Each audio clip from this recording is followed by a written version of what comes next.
The 10 plagues. The Israelite nation had been in Egypt for over 400 years.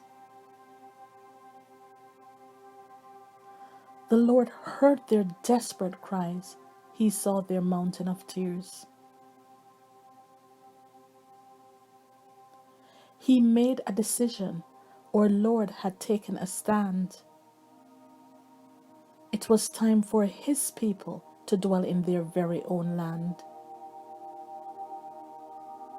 Moses was told to tell Pharaoh he must let the Lord's people go.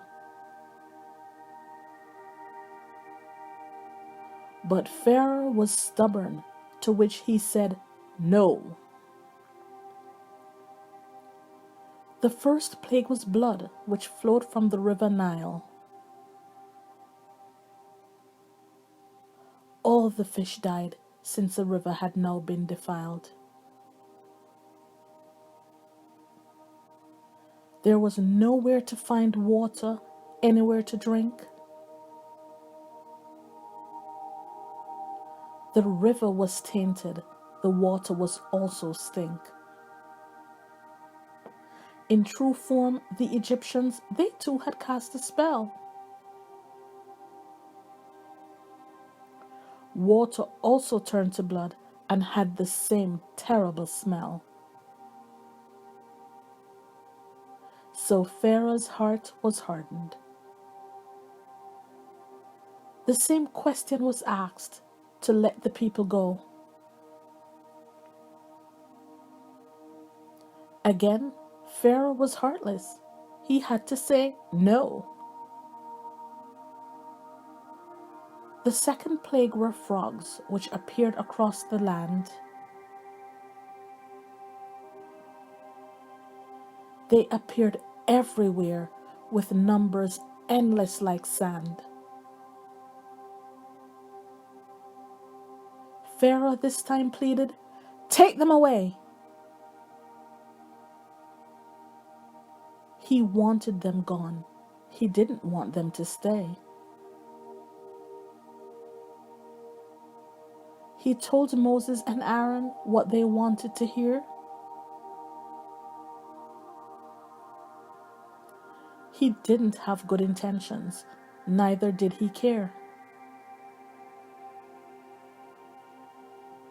He reneged on his promise to let the people leave. This was his plan, to lie and deceive. The third plague were gnats, which were formed from the dust.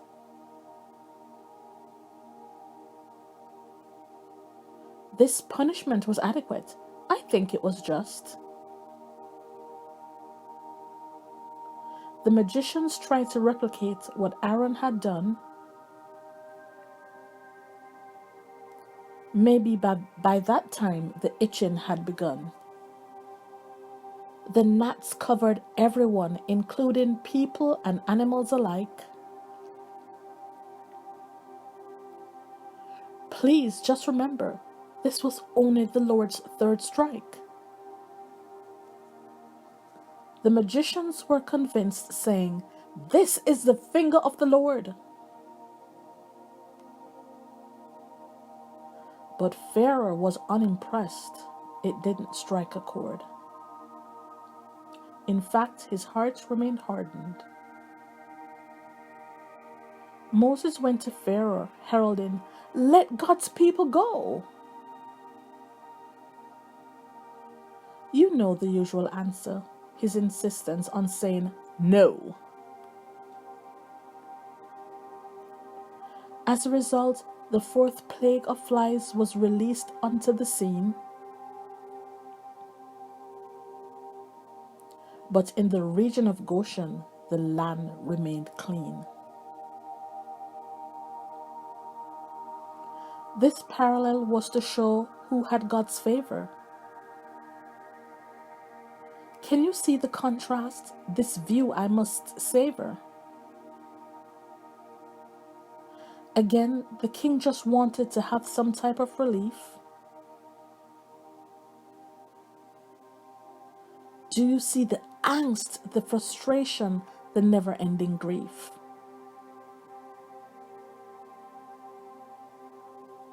Pharaoh was absolutely ruthless. It seemed this man had no heart. From the things he'd already witnessed, I'd even say he wasn't very smart.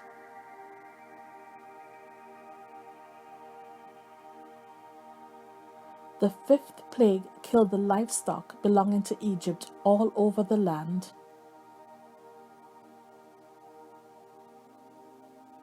The Lord's fury was rising. These people were about to feel his hand. In the events that occurred, there was a clear distinction between that of the Israelites and all the Egyptians.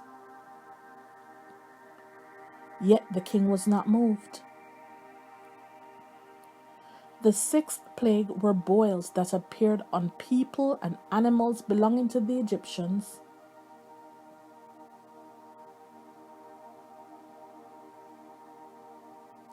We know what boils look like. They need no description. Still, the king was unmoved. The seventh plague was a hailstorm, one that Egypt had never seen before.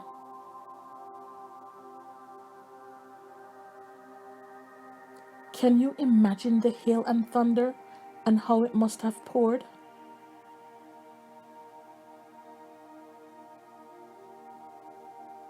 Anything that was left out in the open probably got killed.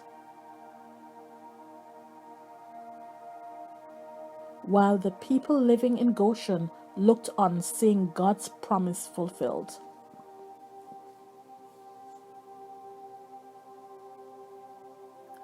An oath made to Abraham, Isaac, and Jacob concerning the promised land.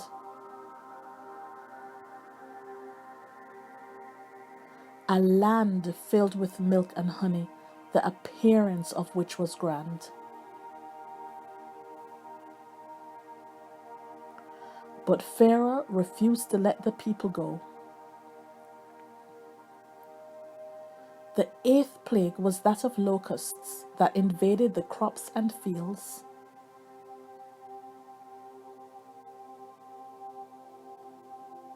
Yet Pharaoh was relentless in refusing to budge or to yield. Even the magicians were convinced and wanted the king to let the Israelites go.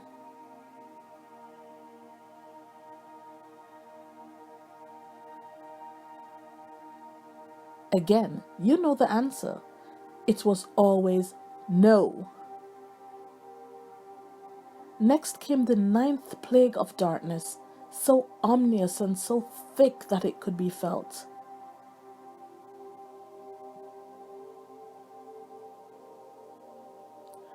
After all the back and forth, he deserved each and every card that the Lord had dealt.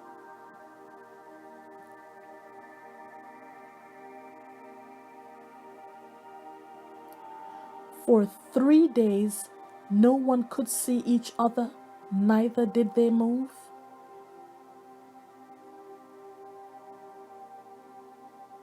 But there was an abundance of light in Goshen. This contrast he continued to prove.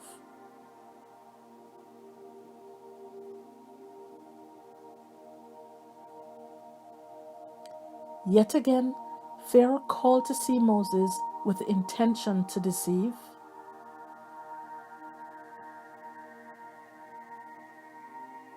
He was adamant in deciding not to let the people leave.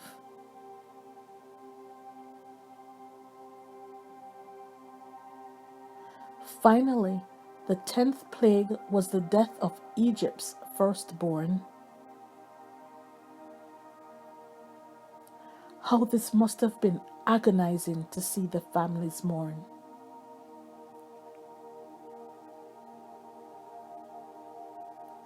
From the richest to the poorest, No Egyptian would be spared.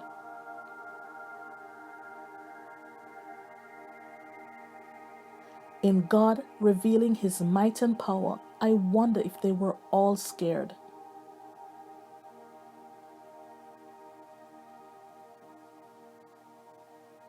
Pharaoh finally called Moses and said, "Get your people out." He wanted them to leave his land. Of this he had no doubt. In the end, the Israelites had lived in Egypt for 430 years. This is why I previously said they have shed a mountain of tears.